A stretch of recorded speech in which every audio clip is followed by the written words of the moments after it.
Ils ont cuisiné, ils ont nourri des familles pour les siècles à venir, les gars. La nuit 1 de SummerSlam est passée. Qu'est-ce que ça valait? Désastre ou pur cinéma? Prenez-vous un cocktail poire chocolat et parlons de tout ça ensemble. Vous êtes bien sur Johnny Catch, mon avis tranché sur la nuit 1 de SummerSlam. C'est parti.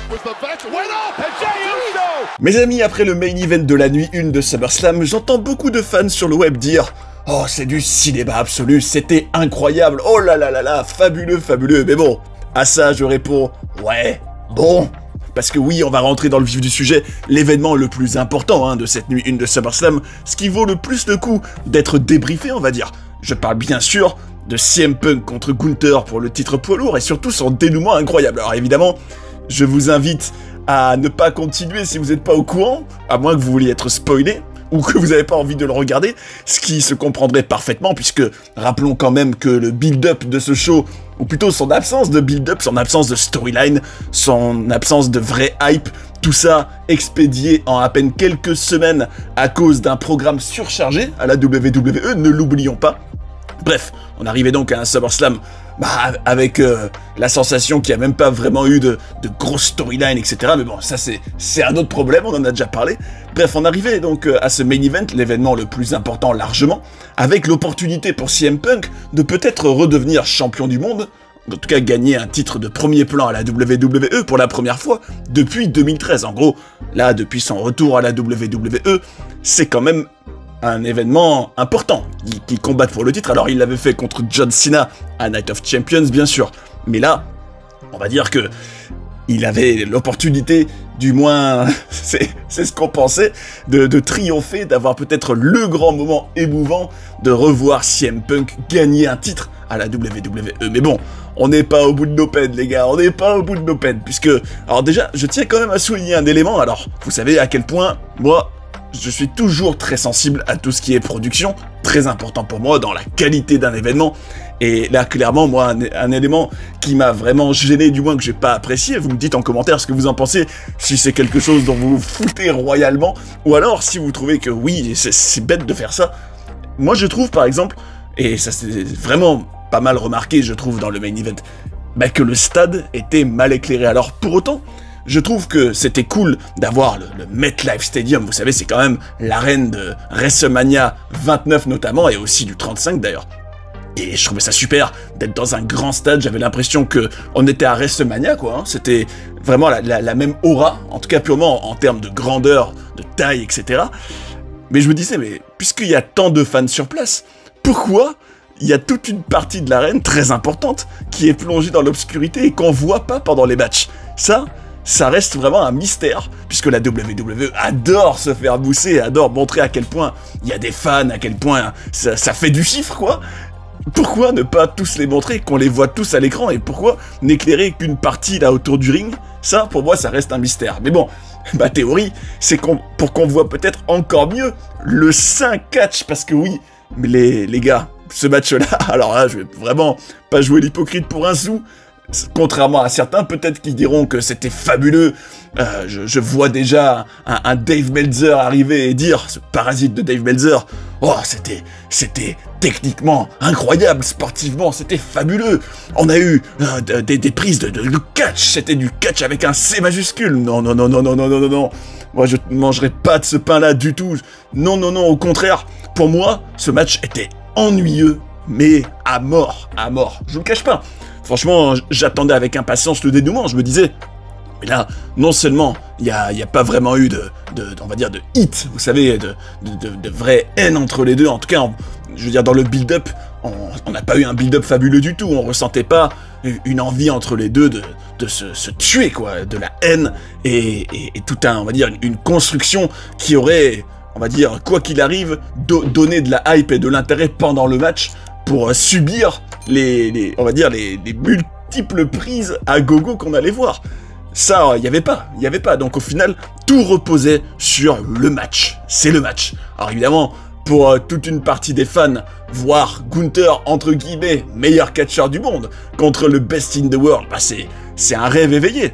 Mais si t'es, en tout cas comme moi, face à la réalité d'un match où c'est littéralement des prises qui s'enchaînent avec un côté, mais ça je vais en parler après, un côté très chorégraphié, bah tu t'ennuies quoi, tu t'ennuies et t'attends avec impatience surtout qu'on arrive au bout pour savoir ce qui va se passer et qui gagne surtout. Et justement, après donc pour moi ce spectacle vraiment affligeant de pur catch et rien d'autre, et pour moi là c'est vraiment dans le mauvais sens du terme, on avait le dénouement avec un CM Punk qui gagnait, et oui, il gagnait, et à ce moment-là, vous savez pas ce que je vous dis, t'as peut-être le babyface ultime, en tout cas un des catcheurs les plus aimés actuellement à la WWE qui remporte une ceinture principale, eux qui adorent les pop et les réactions des fans, etc. à la WWE, ils s'attendaient probablement à ce que ce soit l'euphorie, ou alors que y ait, en tout cas, une réaction énorme, qu'on sente l'arène trembler. Mais pas du tout, pas du tout. Personnellement, quand je voyais CM Punk avec son titre, je me disais, mais attends, là, t'as CM Punk qui vient d'être champion, et t'as même pas des fans qui chantent. Il y a littéralement eu des moments, enfin qui chantent, en tout cas qui réagissent, qui vivent le moment à fond, alors que, quand même, c'est le gars très populaire, assez étonnant. Et je me rappelais surtout, si je compare à Money in the Bank 2011, quand CM Punk avait été champion WWE, et que je compare à là, je me dis, mais c'est le jour et la nuit, hein. À l'époque, pendant plusieurs minutes après, largement, tu sentais une électricité incroyable après la victoire de Punk, alors que là, littéralement, pendant sa célébration, il y a eu des blancs, des moments de silence absolu. Je me dis, mais c'est nul, enfin bref. Peut-être parce que justement, tout le monde s'attendait à un finish controversé après, en tout cas un dénouement, et un match qui n'était en réalité peut-être pas fini. Et personnellement, vous rappelez que c'est ce que je sentais aussi, je pensais qu'il y aurait un cash-in, c'était évident pour moi, et évidemment, il a bel et bien eu lieu. Et c'était pas un cash-in ni de Bron Breakker ni de Bronson Reed, les autres membres du clan, mais bel et bien de Seth Rollins, lui qui était censé être blessé depuis Saturday Night's Main Event à Atlanta. Eh ben non, à Seth Rollins qui a débarqué d'abord en béquille, pour évidemment, vous savez, créer du pur cinéma, en donnant l'illusion qu'il pouvait pas faire le cash-in parce qu'il était blessé. Sauf que là, alors que là, les fans jouissaient, étaient heureux, il a jeté ses béquilles, il a enlevé la protection autour de son genou, et en route vers le ring. Et à ce moment-là, donc là, on va dire, le truc important qu'on était censé, on va dire, apprécier pleinement, c'était le fait que Seth Rollins était apte, il pouvait catcher, il pouvait à nouveau faire potentiellement son cash-in, et il l'a bel et bien fait. Et il a suffi d'un stomp sur la testasse de Punk après quelques coups de mallette pour gagner. Il a suffi de ça pour l'emporter, et donc, voilà, donc le fameux dénouement, hein. Vous êtes probablement au courant que Seth Rollins a fait son cash-in, alors que il était censé être absent des écrans pendant des mois. C'est la grande question, c'est à quel point toute cette blessure était un work, comme on dit, vous savez, quand on dit que c'est un work dans le catch, on dit que, oui, c'était faux, en gros, c'était tout calculé et prévu. On se rappelle qu'il y avait eu, justement, qu'est-ce qui est, on va dire, manipulé ou pas, des rumeurs ou des informations selon lesquelles il serait absent pendant longtemps, que le finish du match contre LA Knight avait dû être modifié, et donc on se pose la question, avec un Triple H qui avait dit qu'il était assez inquiet par rapport à ça, on se pose la question, est-ce que depuis le début de cette situation, hein, est-ce que tout ça, est-ce que Rollins s'est bel et bien blessé, mais qu'on l'a présenté comme bien plus grave que c'était vraiment, pour qu'on s'attende pas du tout au cash-in? Sauf que personnellement, je m'y attendais quand même, je me disais, ça sent en plus un Punk Rollins, eux qui ont, on va dire, cette guerre entre eux depuis des mois et des mois et des mois. Ça se sent que si CM Punk a son grand moment, que Rollins voudra venir le gâcher. Et finalement, moi, c'est le seul truc vraiment bien que je retiens de ce main event. C'est le fait que Rollins se définit encore plus comme étant le John le Rouge, comme j'aime bien faire, comme j'aime bien dire, en référence à la série Mentaliste de CM Punk, en gros, qu'il est sa bête noire, le gars qui lui pourrit la vie sans arrêt, et qui ne le laissera jamais triompher, prendre la lumière, parce qu'il considère que c'est un poison pour la fédération. Le fait est que Rollins est donc champion du monde poids lourd, et bref, il n'en demeure pas moins vrai que je trouve que ce clan avec Heyman, Reed et Breakker autour ressemble à rien. Alors pourtant, le potentiel est là, hein. Vous êtes témoins, j'en parle depuis WrestleMania, du potentiel de ce clan, mais je trouve que c'est très mal écrit, qu'on n'a jamais eu vraiment des explications sur les pourquoi du comment, pourquoi Reed et Rollins sont amis d'un coup. Heyman, certes, il en avait ras-le-bol de Roman, et il a voulu le trahir, mais je trouve que tout ça était très maigrichon, très pauvrette. Mais bon, on est face à l'évidence, on a eu un match ennuyeux, à mon goût, qui s'est terminé par un cash-in qui était largement prévisible, mais qui restera quand même le gros moment marquant de cette nuit 1. Mais mes beautés, soyez rassurés, il n'y avait pas que ça dans le show, il y a eu d'autres matchs qui, bon, étaient pas non plus les plus excitants, soyons honnêtes, puisque l'opener était tout simplement Roman Reigns et Jey Uso contre Bron Breakker et Bronson Reed, justement, le fameux clan. Et d'ailleurs, figurez-vous que au moment où ils ont perdu, je me disais, ben, raison de plus pour qu'ils prennent la lumière dans le main event aux côtés de Seth Rollins, peut-être, voire même un cash-in de Bron Breakker lui-même, en héritant en quelque sorte de la mallette de Seth. Je me disais, s'ils perdent dans l'opener, raison de plus, à moins que tu veuilles vraiment les décrédibiliser complètement, de quand même les faire un peu mousser, même si c'était indirectement là, dans le main event. Donc, vous l'aurez compris, donc il y avait ce match entre Samoan et le clan de Paul Heyman. Après, alors, même si je dois quand même relever qu'il y avait eu toute une introduction, et pour moi, c'était comme un symbole de ce qui préoccupe le plus la WWE de nos jours, tenez-vous bien les gars. Ça avait donc tout un, vous savez, le hype package, comme on dit, toute l'introduction du show, censé nous donner l'excitation ultime pour être sur le point, on va dire, d'assister à SummerSlam. Je me disais, mais c'est ouf, comme ils mettent en avant des réactions de streamers sur les réseaux sociaux qui réagissent au show, ils mettent en avant des, on va dire, des générations, oui, ben la jeunesse, on va dire, la jeunesse qui réagit à tout ce qui s'est passé à la WWE tous ces derniers mois, ces dernières années. T'as aussi la chanteuse Cardi B qui venait un peu chauffer la foule, même si elle a sacrément eu besoin de son prompteur hein, pour le faire. Et c'est vrai que je me disais, bah, c'est comme un symbole de la WWE sous TKO, une WWE qui veut par-dessus tout faire le buzz sur le web et sur les réseaux sociaux auprès de la jeunesse en se servant de leurs idoles. Et c'est... Voilà, bon après c'est stratégiquement parlant, financièrement parlant, ça peut s'écouter, mais personnellement ça me donnait un peu envie de vomir. En tout cas, ce qui est indéniable, c'est que on ressentait bien dans le début du show à quel point on donnait la même importance qu'à WrestleMania à ce SummerSlam sur 2 nuits, puisque bon, non seulement la taille du stade bien sûr, mais le fait que il y a eu quelqu'un qui est venu chanter America the Beautiful, qu'il y ait une célébrité qui fasse limite un concert pour commencer et qui vienne chauffer les fans. Je me disais, bah là, j'ai l'impression, oui, c'est un peu comme WrestleMania il y a quelques mois. Bon, en tout cas, ce match, ce que j'ai à dire dessus, bah, Roman Reigns, qui avait la même tenue qu'à WrestleMania, d'ailleurs, mais qui n'est plus comme avant, à mes yeux. C'est vrai que, alors là, c'était déjà mon inquiétude il y a 1 an, au moment où il avait fait son retour à SummerSlam, et qu'il avait entamé un face turn pour faire son fameux, on va dire, l'arc, comme ils aiment bien dire les gens, l'arc, l'incroyable arc de la reconquête de son titre, et surtout de Lula Fala d'abord. Moi, mon inquiétude à l'époque, c'était qu'il devienne un peu niais, moins intense en tant que face, et pour moi, c'est exactement ce qui s'est produit, malheureusement.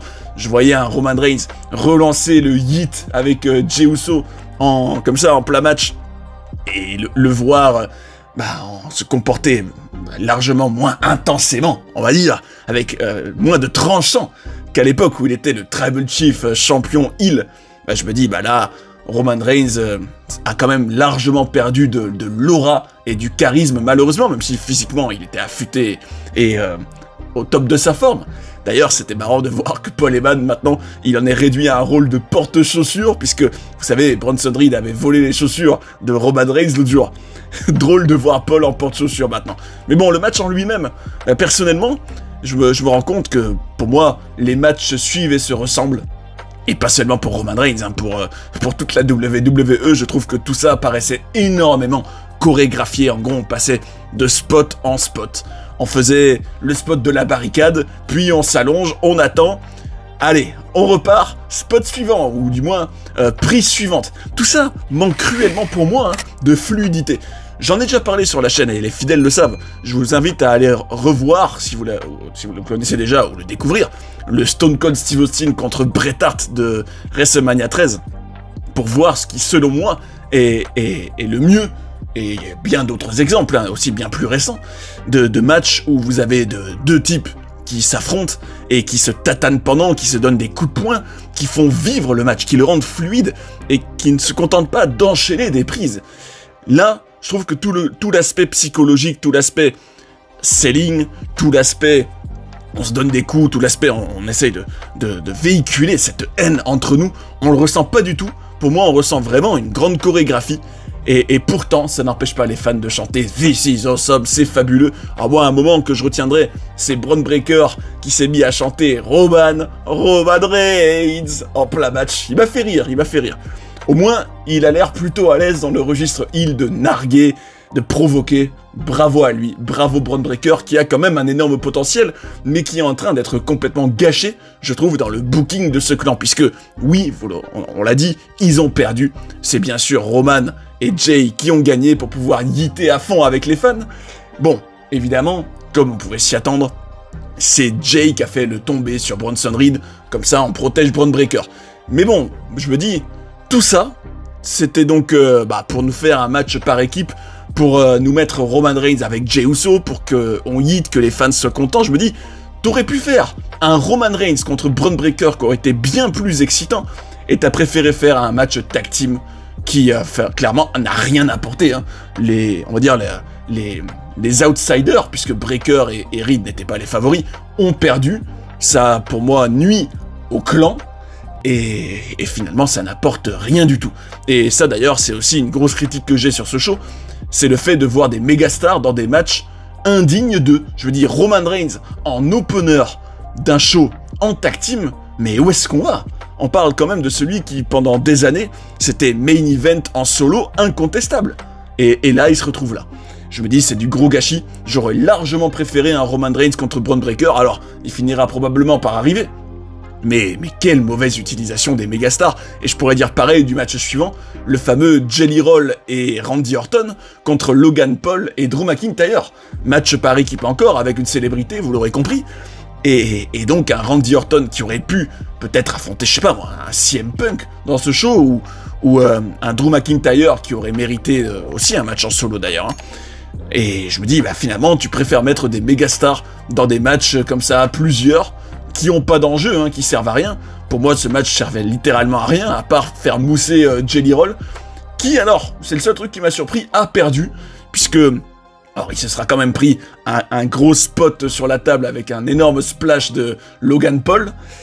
Je me dis, étonnant, personnellement, vu à quel point la WWE est si prévisible de nos jours, je m'attendais à ce que ce soit les babyface qui gagnent d'une manière ou d'une autre, mais je m'étais dit aussi, ouais mais malheur à Logan Paul ou Drew McIntyre, celui qui se prendrait le tombé dans ce match, puisqu'il serait complètement décrédibilisé s'il se prenait un tombé de Jelly Roll.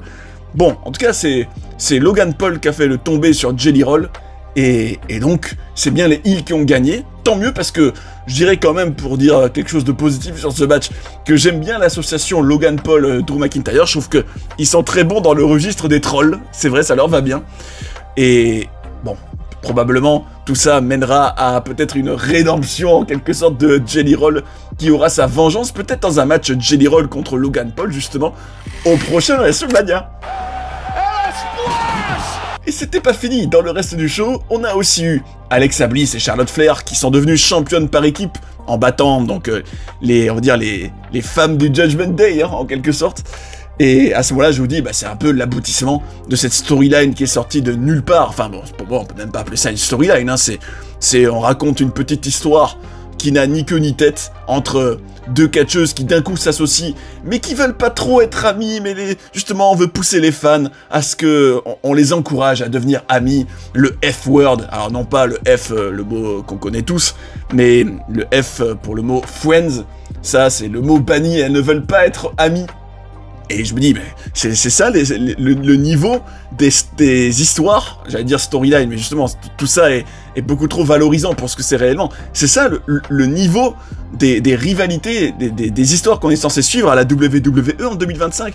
Deux catcheuses, hein, on est amis, non, on n'est pas amis. Oh, non, on n'est pas amis, oui, mais on va quand même être amis. Je me dis, entre, oui, je suis ton ami, je suis pas ton ami, et le côté, oui, je suis tiraillé par rejoindre machin ou machin, je me dis... Tu peux résumer toutes les feuds de la WWE depuis plusieurs années de cette façon-là. Hein. C'est d'une pauvreté et surtout d'une gaminerie. Mais c'est vraiment... Je me dis, mais de quoi on parle là? C'est pauvrette au possible. Enfin bref. Un autre gros gâchis, c'est ce qu'ils ont fait à Karrion Kross. Karrion Kross qui alors, encore un exemple de tout ce qui ne va pas sous l'ère Triple H, on va dire. Karrion Kross, t'as un type qui, malgré sa mauvaise utilisation depuis des mois, réussit à se faire mousser par ses propres moyens, on va dire, depuis plusieurs mois, à connecter avec les fans, justement, parce que il est capable d'être un bon personnage, d'être éloquent, d'être divertissant. N'oublions pas qu'il a quand même aussi la somptueuse Scarlett Bordeaux à ses côtés. Et malgré ça, t'as quelqu'un qui, de manière organique et authentique, a réussi à connecter avec les fans et qui pourrait très bien avoir un rôle de premier plan en heel naturel à la WWE. Hein. Je trouve qu'il aurait très bien pu, par exemple, peut-être devenir le leader du clan de Rollins pendant son absence, par exemple. Il aurait pu tenter de le faire. En tout cas, il y avait plein de choses à faire autour de ce Kross, j'en avais parlé, hein. Vers WrestleMania, il avait même fait une pipe bomb façon Killer Kross, j'ai envie de vous dire. Tout ça pour mener à quoi? Tout ça pour mener à une rivalité qui sert à rien, où on tiraille Sami Zayn sur le côté obscur. Tout ça pour qu'ils s'affrontent dans plusieurs matchs. Oh oui, des matchs. Et que Sami Zayn ait le dernier mot et en sorte vainqueur à la fin, comme il l'a fait donc pour ce SummerSlam. Et un Kross qui perd une fois de plus. Pour une fois qu'il avait un match en PLE, bah il perd.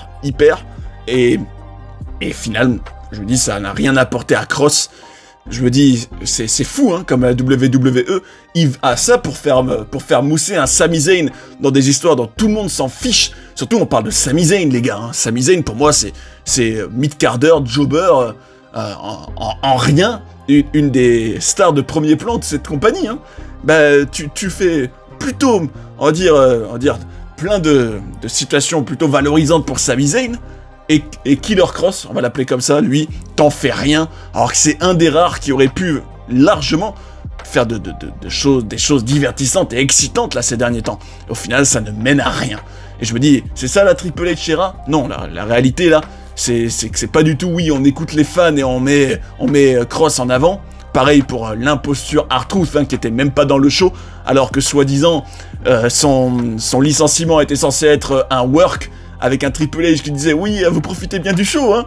Alors que c'est plus qu'évident que si c'était pour mener à ça, bah que R-Truth, tout ça, bah c'était pas du tout prévu, qu'ils ont juste voulu s'assurer que les pigeons ne soient pas trop excédés contre le renvoi de R-Truth, pour au final, une fois que les pigeons, si volatiles, c'est le cas de le dire, l'auraient oublié, bah qu'on le mette au placard et qu'on n'en parle plus.